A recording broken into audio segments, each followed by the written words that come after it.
consider in deciding how we address the short-term and the long-term needs of the 3rd Police Precinct, and we will address them. But I do not believe we should rush them today in order to meet an arbitrary timeline. And I also would say that I think Councilmember Chugtai in the last council meeting was absolutely right. After precincts and safety today. Are there any objections from colleagues about my proposal? Mine is not up, but I see Councilmember Wansley in queue and Council President Jenkins in queue. Council Vice President, mine was just about amending the agenda, so once we're done with this, I'll get back in queue. Thank you. Council President Jenkins. Yeah, so just for clarity, you have made a motion? I could reframe this as a motion if you would like me to do so, and we could take a vote on it if there are objections from my colleagues about this proposal. But this is how I have heard the conversations that have been going on. This is where I think we're ready to act, and I know we are in an urgent position to need to know how we don't delay the relocation of the 1st precinct while we continue to have these conversations about the 3rd. Yeah, I'm really confused. I don't think I've been a part of any of these broad conversations that have been going on, and the statement that you read indicates that there has been consensus built, and I'm not sure where that consensus was determined or how it was determined. I fully believe that we need to come to some kind of resolution around the 3rd precinct for our staff who are working in unsuitable conditions now, for our residents who have been feeling like they have been without a 3rd precinct for the past 3 years. We've been having this conversation. We talked to community, we engaged our community. They offered us a site to go back to the 3rd precinct. We determined that we would come up with a 3rd solution in order to have that conversation about where the 3rd precinct is. I was under the impression that we unanimously made that decision. And so I'm really confused by this proposal that's being brought forward today. Thank you. Council President, we applaud your leadership, and that was a unanimous action, which was to explore a 3rd way, to explore not relocating a 3rd precinct at Lake and Hiawatha, not choosing the 2nd location where we did community engagement of 26th and Hiawatha, but to take a look and examine this 3rd way. As we came and learned more details about the 3rd precinct's co-location with the 1st precinct and what those costs and timeline would entail, that's when things started to get a lot broader. I don't think there is no broad consensus. I have not spoken with all of you at all, but from the briefings as I understand them, from the conversations I have had individually with other council members, I think as far as we will be able to get to today in this item number 6, which is about the 3rd precinct, would be to make sure that we ensure that the 1st precinct doesn't fall off of a timeline of relocation. So I will go ahead and make this motion, and then I see there are other people in queue also wanting to speak. I move to reaffirm the council's prior decision to locate the 1st police precinct at Century Plaza and to postpone further consideration of the existing options related to the location of the 3rd police precinct. I would need a second. Second. Thank you, and I see others in queue. Councilmember Goodman. Well, I'm reluctant to weigh in about much of this, but I will say this. 3 floors, 200 parking spaces, 10 years, $30 million is not something I'm going to vote for. And I think there's a lot of unanimity around that. Everyone can shake their head so Council President Jenkins can see there's unanimity surrounding that. And let's move on from that option. Because the truth of the matter is, we're holding up an owner of a building from making decisions about his plans moving forward. And we are even more importantly holding up building out the first precinct. And so I want to move on from the idea that we unanimously voted to get information about, and now we have the information. I was in a briefing with 5 other council members that was not a quorum situation, and there was only one even remotely interested, and it was quite a cross-section of council members in this meeting.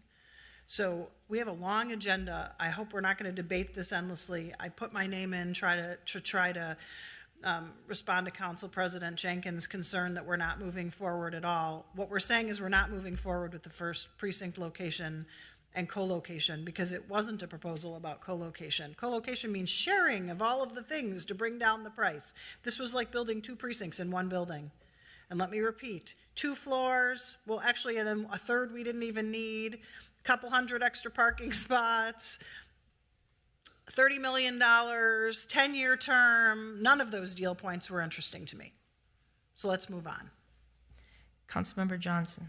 Thank you, Madam Chair. And I just really appreciate the motion and agree with your sentiment around Council President Jenkins. I mean, I applaud her for bringing forward a really creative solution and had the full support of the council to explore it. I thought it made sense to explore it. And we've got the numbers back. We've got the full picture now. And like Councilmember Goodman, I do not support $30 million, 10 years, 0 community engagement, by the way, around this. And it's supposed to be a temporary solution. Well, what we need is officers back in the 3rd precinct. We need to identify a location there. Even just in the last week, I was able to identify another site. Not saying that should be the site. I'm saying I was able to identify another site that can work as well. So we've got multiple options, but none of that negates the need for a real public process around what the precinct should look like and generally where it should be located in the community and all of the other work that we've already discussed that I'm glad to see, for instance, our chief moving forward with in terms of his engagement sessions. And I think this work is not something that needs to take a year. This is something that can happen over the coming months, and we can make a ton of progress on that. And for officers who are currently operating out of a temporary location, they deserve to have the upgrades, updates to that space so that it is more functional for them and is able to better meet their needs. And we also need to be moving forward and have that, I think, pressure on us as a body that the city needs the pressure on it in order to continue working towards a permanent home in the 3rd precinct. So thank you for the motion. And I want to thank Council President again for bringing forward this. And that's what we need, frankly, on this and other issues is more creative ideas, more willingness to think outside the box, try to bring things forward. And you know what? We explore them, and not every one of them we're going to move forward with, but we need more of that. So I really applaud that. Thank you. Thank you. Councilmember Ellison, did you take yourself out of queue? Okay. I'll ask the clerk to please call the roll on this motion. Councilmember Payne. Aye. Wansley. Aye. Rainville. Aye. Vital. Aye. Ellison. Aye. Osman is absent. Goodman. Aye. President Jenkins. Abstain. Chugtai. Aye. Kosky. Aye. Johnson. Aye. Vice Chair Chavez. Aye. Chair Palmisano. Aye. We have 11 ayes and 1 abstention. Thank you. That item carries, and that's as far as we're going to be able to go today on item number 6. So coming back to the order of the published agenda today, in addition to our reports from committees that have met this cycle, there's also a proposed walk-on from Councilmember Wansley related to a gift acceptance. Councilmember Wansley, did you want to briefly introduce that item? Yes, thank you, Council Vice President. I would like to make the motion to amend the agenda to include this gift acceptance. We weren't able to get it to POGO because One Fair Wage just informed me about this opportunity to speak to Chicago council members about their One Fair Wage proposal, and also recognizing that Minneapolis has been a One Fair Wage city for several years now and have not practiced a tip credit for quite some time. Being able to speak very favorable about why Chicago should move forward. So we just got informed of that this week.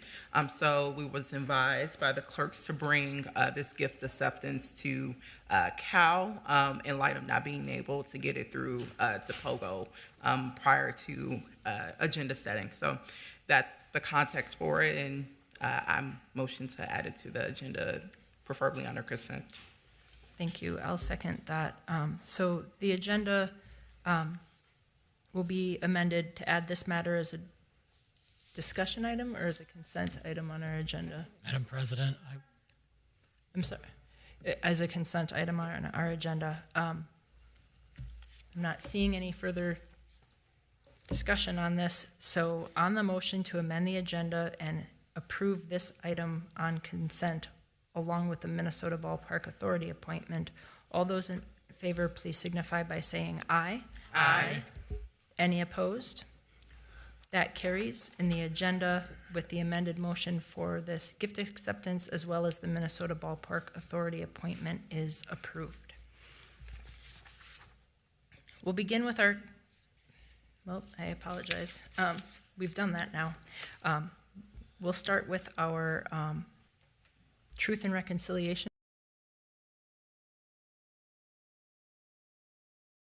Talk about, there's a receive and file item, Right. which unless there's any questions, can just be directed to receive and file. right, so item number 2 is the 2023 contract for awards or amendments in the federal grants report. Are there any questions on that part of this agenda? I'm not seeing any, so we'll go ahead and receive and file that item. Our next item is the Truth and Reconciliation update. This relates to a proposed high-level overview of an implementation plan for Truth and Reconciliation, including deliverables, action items, and metrics of success through December of 2023.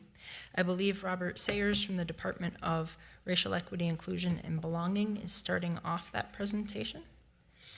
Welcome, Mr. Sayers. Thank you.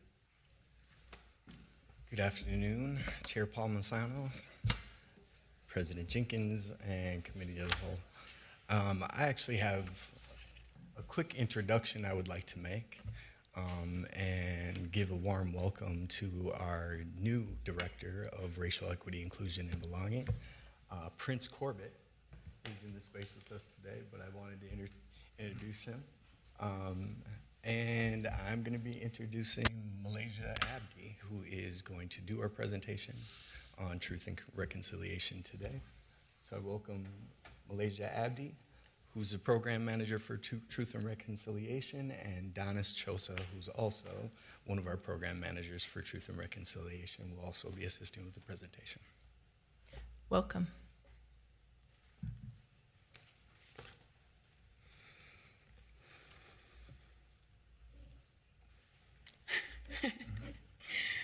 Good afternoon, Vice President Palmisano, committee members, and our beautiful Minneapolis residents. My name is Malaysia Abdi, and I'm with Racial Equity, Inclusion, and Belonging, where I serve as one of 2 Truth and Reconciliation Program Managers. I use she, her pronouns, and I'm a young Black woman with long black hair, and I'm wearing a long sleeve red dress. With the help of my colleague, Donis Chosa, I'm here to present the legislative directive that was requested regarding the progress of the Truth and Reconciliation Resolution. We are scheduled to return to this committee where we hope to establish informed commitments to carry Truth and Reconciliation to fruition. Once again, thank you for having us, and may we turn the page to the next chapter together. I would like to pay homage and extend my gratitude to the Truth and Reconciliation. This is an all-day live alert.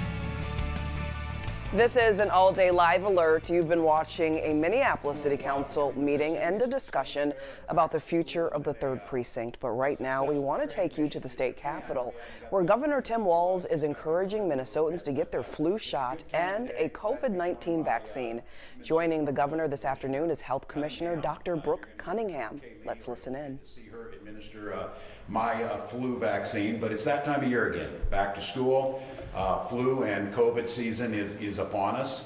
The good news is, unlike the past 4 years or so, at least certainly the first 3 years of that, we've got a lot of tools to be able to manage this. We have a new vaccine it is arriving, it's being shipped as we speak today all across Minnesota. Should be easy to get for Minnesotans, whether they go to their local pharmacy, go to their doctor, talk to health clinics that are available. Most folks who have insurance, that these will be paid for, as they always are, and there's other options for folks if they might not be uninsured. It's always a great idea this time of year, get these vaccines. In the case of the COVID vaccine, reduces the severity of the symptoms. A lot of good studies that it reduces long-term COVID symptoms that we see in long COVID. And it reduces viral load, which makes it more difficult to pass from one to the other. But this is what the phase that several years ago we talked about. We would get into an endemic stage where we would just manage this year by year. The good news is our hospitalization rates remain very low. Our infection rates are low, but again, not surprising this time of year, climbing a little bit. You probably all have someone you know that is tested. I will make note that our tests are still available, the home testing, to be able to request those, I believe, and you're still able to get them. There's a supply of those out there. And again, many health insurance programs provide for that. So once again, it's just precautionary. We get our vaccines at this time of year. Should you get sick, take the normal precautions, stay home till you get better. Good news is in Minnesota that shortly too we'll have a lot of those safe and sick time and paid family medical leave things that you can take care of your health. You can do the things that are necessary. And if you feel those symptoms are increasing or you're having troubles with that, obviously you go and see someone on this. So we're going to make sure that those are out there this week. You can, again, check with your local folks, check with your pharmacies. Most make it very easy. The best way and simple way to do it is if you can get your flu and COVID together. That's one less trip that you need to go. But glad we have the tools, glad we're in a much better position to be able to handle these things, protect Minnesotans, make sure that everyone 6 months or old, that the CDC approved these last week for them, to make sure everybody stays up on that. So with that, I will turn to Minnesota Department of Health Commissioner Brooke Cunningham. Thank you, Governor. Thank you all for joining us today. Again, my name is Brooke Cunningham. I'm the Commissioner of Health. And as a doctor and a health commissioner, I can tell you all that getting vaccinated against flu and COVID-19 is one of the best ways to keep you and your family safe this fall and winter. Now is a great time to make a plan for getting you and your family vaccinated. I am glad to see the governor making that plan to get his flu shot today, and happy to be here as he puts that plan into action. September and October are an ideal time to get vaccinated, but of course you can get vaccinated even after October. Getting your recommended flu and COVID-19 vaccines and talking with your doctor about the new RSV antibody, especially if you have a baby or if you are of advanced age, can reduce the risk of serious illness from those diseases. The good news is that we now have an updated COVID vaccine that more directly targets the versions of the virus that are circulating out there. Flu and COVID-19, as the governor said, have been shown to reduce the risk of getting sick, of being hospitalized, or even dying from these illnesses. There's no risk to getting both shots at the same time, and as the governor said, we expect the COVID vaccines to be arriving in Minnesota any day now. To be considered up to date, everyone 6 months of age or older should get at least one dose of the new version of the vaccine once it becomes available. Minnesotans should know that with the new COVID vaccine is commercially available, which may bring with it some costs. But talking to your insurance or healthcare providers about how you can access those shots in a way that is covered by your health plan will be helpful. Though what we have heard is that most of the insurance companies are covering the COVID vaccine at no cost for their members. Minnesotans without insurance can visit vaccines.gov to find out where they can get the vaccine for free, whether it's at pharmacies, at a local health clinic, at local or tribal public health. There are many participating providers where people without insurance coverage can get vaccinated. In addition to vaccination and respiratory season, you of course can take other recommended precautions like covering your cough and sneeze, frequent hand washing, staying home if you are sick, and of course, testing for COVID if you've been exposed or if you develop symptoms. As you know, there are treatments for some respiratory illnesses like flu and COVID-19, but you have to be tested. And so if you are at higher risk of developing serious complications, please test early, and talk to your healthcare provider sooner rather than later. We have our telehealth program in Minnesota for those who have challenges with accessing care and treatments once they test. And MDH has a hotline for Minnesotans if they have questions, and we will continue to work hard to provide clear, up-to-date information about the respiratory season on our website. Finally, again, the good news, we know more about COVID than ever before, and we have treatments and vaccines in our toolkit to limit its impact on each other and our communities. Thank you. I think I'll get vaccinated, then we'll take questions. I'm not changing to the Governor Ventura look, I just needed a t-shirt, so if you were wondering. And Kaylee is, you're like the governor vaccinator. You did Governor Paulini? Did Governor Paulini? I did, yep. That was a while ago. It was. Put your arm here. Looks like it's gonna hurt. Oh, sorry. Hey, thank you for that. I appreciate it. When we were in Japan, they had a test for A1C that could give results in 80 seconds, and they asked for a volunteer out of our group. And that was me. It worked.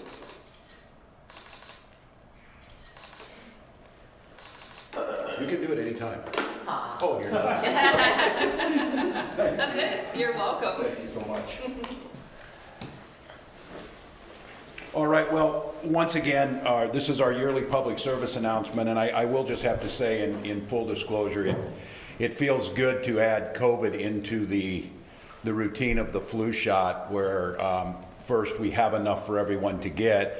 We also know what it means to manage that and to not have the situation where the looming crisis of overwhelming a healthcare system is on the horizon. But I do think we watch these numbers go up. The health department still continues to track them.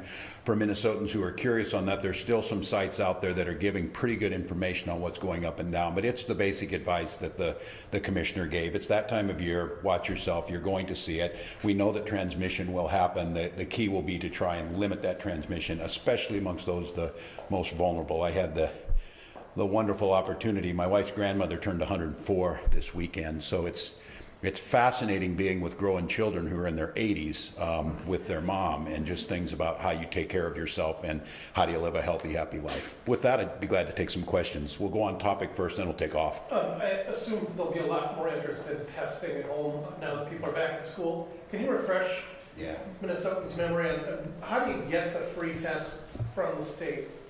So there's a website that you can go. So if you go to our website, you can probably link to that website, and they order per household, and all Minnesotans can go to that website, and we still have tests and continue to order tests to continue that supply. How many can you get, how often, and all that? So I don't have those details. I can get back to you on exactly how many you can get per family at this point.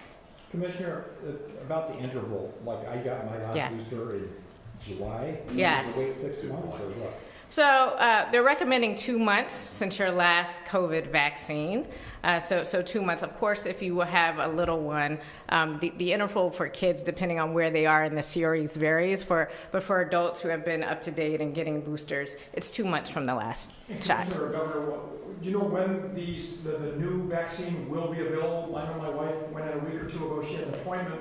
They went in and they said, no reason to get this. It's kind of worthless. You should wait for the new one. When will the new one actually be available? We are hearing any day. We were expecting it to be here already.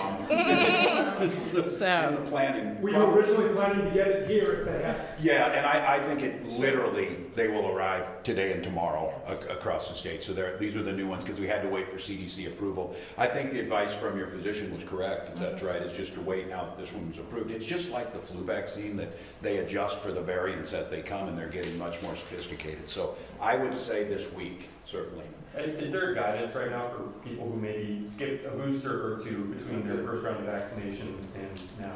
so of course, the guidance is always to talk to your healthcare provider, and that is what I would recommend because they can look at your record.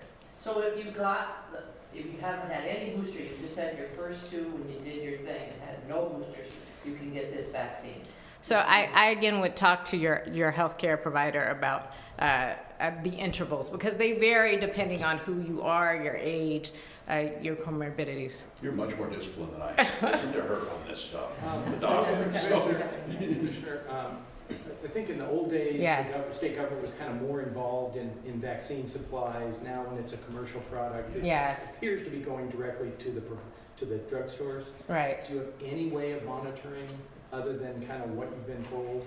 Right. So our team is connected through the federal government through our vaccine programs. Right. There are already programs in the state to make sure Minnesotans who don't have insurance to make sure that kids can get access to vaccination. So in those networks, they have some visibility, but limited visibility to your point because they are going into these other channels at the same time. Okay, but what you've been hearing through these channels, these private drugstores are supposed to be getting supplies, and you thought today and tomorrow, is that correct?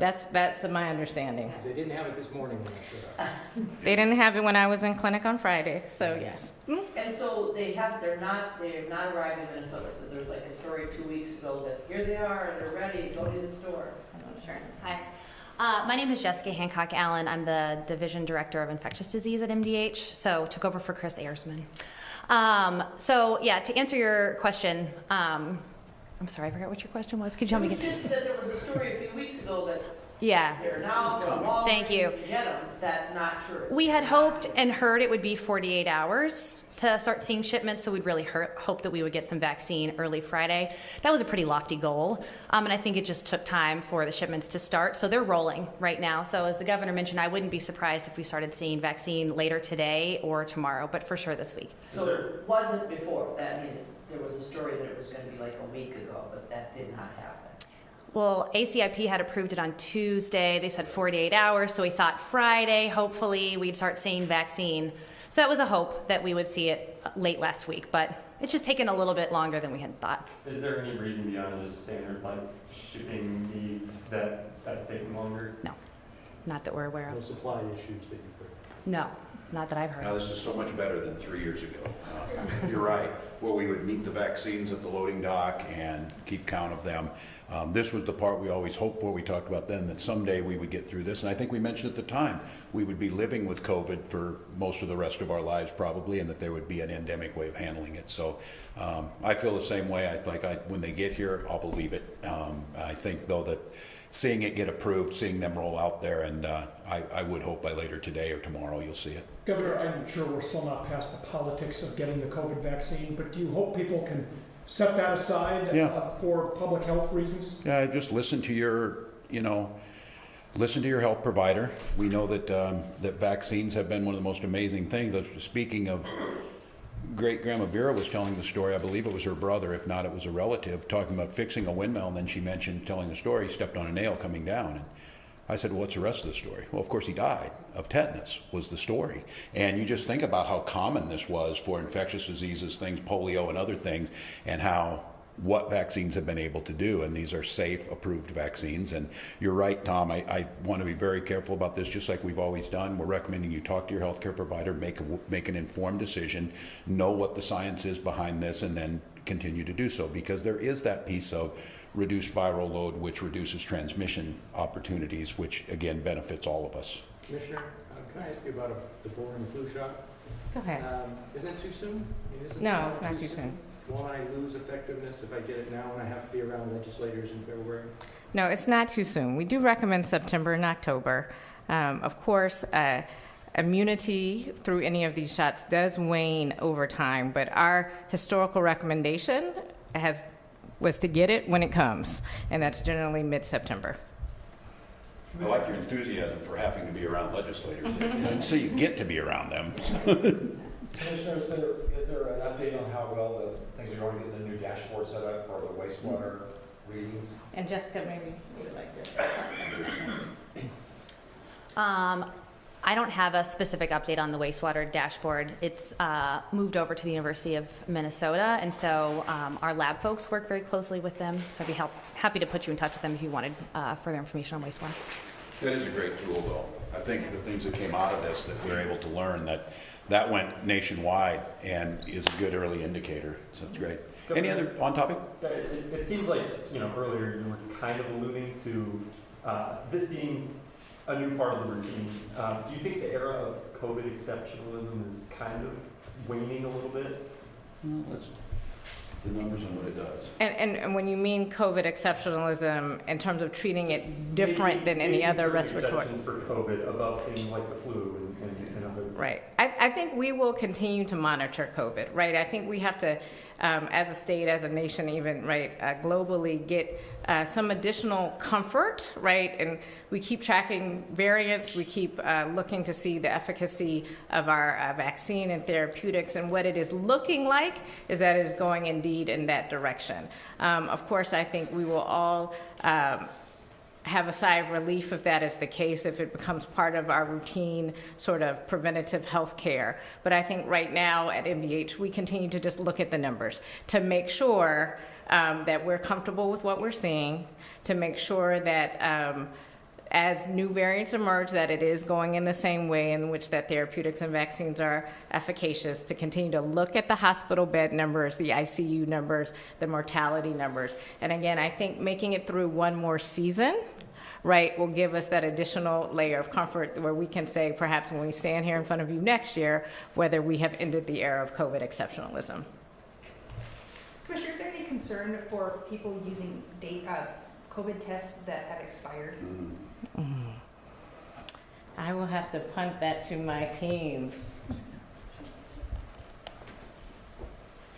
Dan Huff, Assistant Commissioner for Health Protection with MDH. So it really depends on the test. So some tests have been extended, and you can find that on the CDC and the FDA website. I always just Google these things, but make sure that you're going to the actual federal website. But what happens is the reagents in the test do get old, just like, you have a recipe that you pulled out and it was 10 years old and the cake doesn't rise. Same thing. So you want to make sure that they are within the window, but as long as they have been extended, it may not say it on the package, but the FDA has extended by 6 months, 12 months, some of the different batches of the test because they've shown the efficacy remains high. Great, Commissioner and team, thank you. Kaylee, thank you once again. Painless as usual, so appreciate that. I'd be glad to take any off topics. Governor, a few more school districts have pulled their SROs, or the police departments have pulled them. Any update on talks with lawmakers and possibility of special session? I met with about a dozen lawmakers this morning. These were DFL lawmakers. I think, again, to level set on this, the majority of our schools have their SROs in, but there's about 40 plus now that are not certain about the legislation. The legislation that was making sure our students were safe had the policy in there about prohibiting prone type of procedures. I think the clarity that needs to be made in this is to give assurances to folks, because I'm absolutely convinced law enforcement doesn't want to have situations where they put our kids into those situations, but they also want to know they have the authority, should a situation escalate, that they can take care of it. And so we've been working with, I think sometime today, potentially, the Attorney General will give out a clarification on this with some scenarios that would be that could possibly show up in a school where they could adjust to them. We're talking to county attorneys to make sure they're clear. As I spoke to you, I think about 2 weeks ago, we got clarification on the insurers for these cities of saying that they are comfortable with the the potential liability risk. And I think now it's trying to find that place where folks are comfortable saying, look, we know that you can't remove every situation. The law, I think, as it was, certainly the speaker put out a very clear legal definition. She is a lawyer, saying that the appropriate use of force has always been defined in law in 609-06, and that the SRO legislation didn't change that. So I think we'll meet later this week with some law enforcement folks to hear their, I know, back and forth talking about this language. It feels to me like we're close to this, where there's an agreement that, look, we can make sure that these SROs developing relationships in schools, you know, befriending students, preventative, which is 99% of this, but also that they feel like they're not under risk if they need to do something to avert bodily harm. Senator Limmer, I'm sorry, Mark. No, go ahead. Senator Limmer put out a request, I guess, for a hearing in the Education Department to have a public hearing on this, sort of saying they gather information.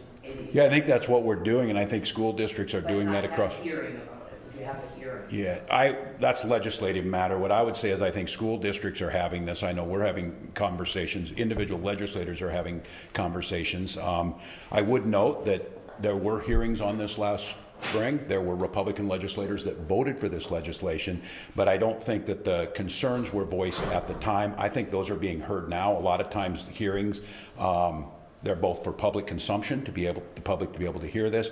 I think you're seeing school boards do a lot of this, and we're getting clarifications, just asking, like, what do you need to see here? And I think the biggest thing we're hearing from law enforcement is that there's a confusion between the SRO requirements and what they believe is in 609-06. And I think the speaker's legal, and it matters what legislative intent is in this. I think we're getting closer. But I'm open to what it takes to get this, because as I said, we got a majority in, we got about 40 that are out, and then we've got about 60 districts that are in a hybrid, because remember, an officer in many of these districts could leave as an SRO, but can come back in as an officer.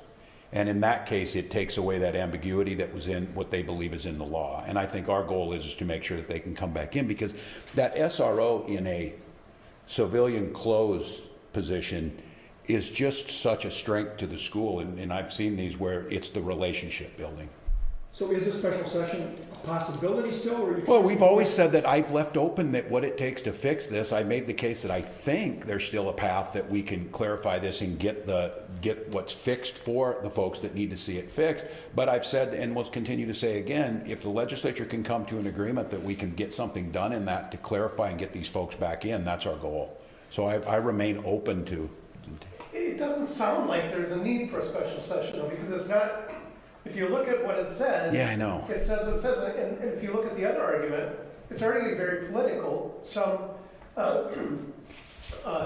competitive members of the legislature are getting ads that look to be reframing the defund the police argument. Yeah, which is really, really unfortunate when you consider that this piece of legislation was in the funding bill. So if you voted against this, you voted to defund the police. Now look, I'm not out there when I see people say this is an anti-police. I'm not out there saying the people who want this change want to kneel on kids. I don't believe that at all. So I don't think the argument that this is about not wanting to fund the police. We gave more money than we've ever had before. This was a clarification. I think all Minnesotans agree. We want to make sure that we're not doing something with our kids, and we always treat kids differently in a way that, again, remember, this is the law already for SROs for about 40% of those students, because of those students with special needs already have this in place. This was to clarify it for the entire student body. So that's what, it's unfortunate. Those who are trying to make this a political issue,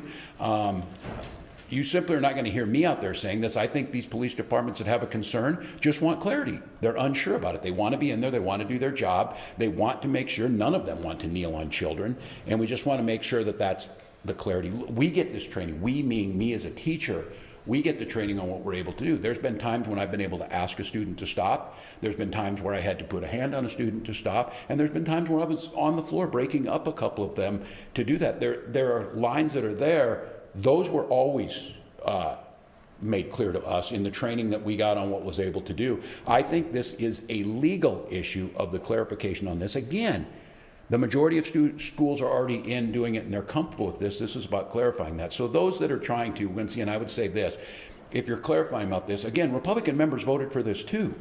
And this is about trying to get clarification. This is not all that unusual in laws to try and get a clarification once it's written. Legislative intent on this was very clear, to protect our students, but to continue to give law enforcement what is clearly in law in 609-06, the authority for the use of force when necessary. So Republicans vote on the broader education bill and not necessarily this little piece that a lot of people seem unaware of. When you say Republicans voted for it, are you talking about? Well, it's their job to be what's aware in legislation when you vote for things. I would say is this came out there. This is not an unusual thing. This was not hidden from them. This had hearings and things, but now it's the application of it. And I think it's a fair point to say, look, we're not sure there's total clarification here, and what we're trying to do is help them get clarification. Clarification from the agencies, clarification from the Attorney General, clarification from the insurance companies, and trying to get as clear as possible. And look, like anything in life, if I, as a teacher, tried to get every situation clarified where I didn't feel like there was a potential of a lawsuit against me, I wouldn't have taught a single day. Because there's always situations. What you try and do is reduce it as much, and we've made it very clear. If an SRO needs to intervene to protect individuals or to protect and stop a dangerous situation, they've had the same authority they've always had to do exactly that. They just simply don't feel that the law is clear enough, and they're afraid. And I think let's just all be honest. In an age where everybody is under the microscope, especially when it comes to policing and the use of force, there's a nervousness there. But I want to be very clear. I believe all of these police agencies want to be back in those schools. They want to be doing their job. They want to prevent injuries to the kids, both in enforcing the rules and in a situation where they have to intervene. I continue to come back to this. I think this is fixable. I'm open to whatever that fix looks like. I think the Attorney General's office saying, look, you have the same authority you had before. We're just, and I don't believe that they train on those techniques, so there would be no reason to use them. So and with chroming. In layman's terms, referring to the reasonable use of force statute means that officers still have the same authority.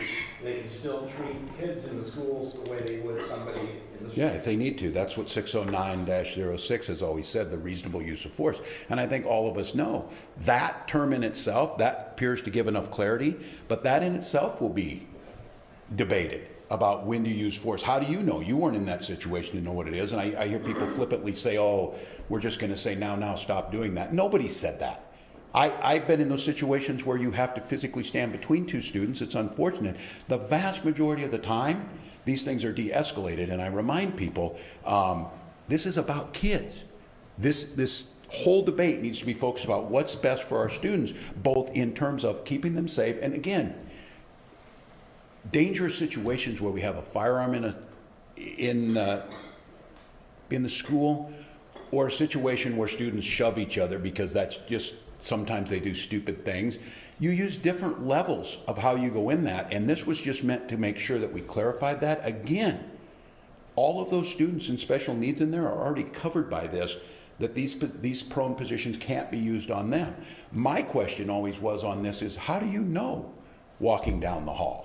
How do you know? So you were already, if you will, had a responsibility to not use a prone position on a student who has an IEP, whatever it might be. This was just to make clarification across the hall. It didn't say that the police can't. And again, I remind you of this. The majority of districts say, yeah, that's clear to us and we're good with that and we're going. My concern is if you do have a question, and I think these are valid, legitimate gray areas, why don't we get together, and that's the conversations we're having, and see if we can work out language. Governor, just on another note, Henry Boucher passed away yesterday. Yeah. Did a lot of lobbying here. He was legendary for his exploits on the ice, but lobbied here a lot on Native American issues. Any words about the passing of a great Minnesotan? Yeah, I said reading that today, and you forget Olympic medalist and an advocate, and it reminds me again, tomorrow we will be holding our annual tribal summit, where all the tribal leaders come in, which is now codified into law. And I think it's a good time for Minnesotans to pause to recognize the contributions of our indigenous nations. And Henry, on this one, obviously when it comes to hockey and obviously when it's up north, it's an outspoken, but he spoke on a lot of issues dealing with indigenous people and making sure. So I think, again, part of our broader history, one that we can be very proud of, and those indigenous nations have a lot to bring to Minnesota. Okay, thanks for that. Did you ask the Attorney General to further clarify this? Yes. Yes. Yes, and he and I spoke, and he volunteered. I asked him if he could get us clarification. Good. Again, I'm not an attorney, and I'm not the Attorney General. I think what these law enforcement agencies and these county attorneys are looking for is some clarity. And let's be honest, there's been a little bit of counter information that comes out, and all it takes in this space is that to cause concerns. They're just not certain of this. So I think, again, ratcheting down the few people who are trying to make this really political, the vast majority of folks in this are operating in good faith with trying to find a solution that we agree we shouldn't be putting students in prone positions, but we also have to leave open the possibility that these SROs need to do what's necessary in those situations that warrant the use of that. And those are always judgment calls, but we're all trained in that, and these officers are trained in that. What we're just trying to do is get a level playing field across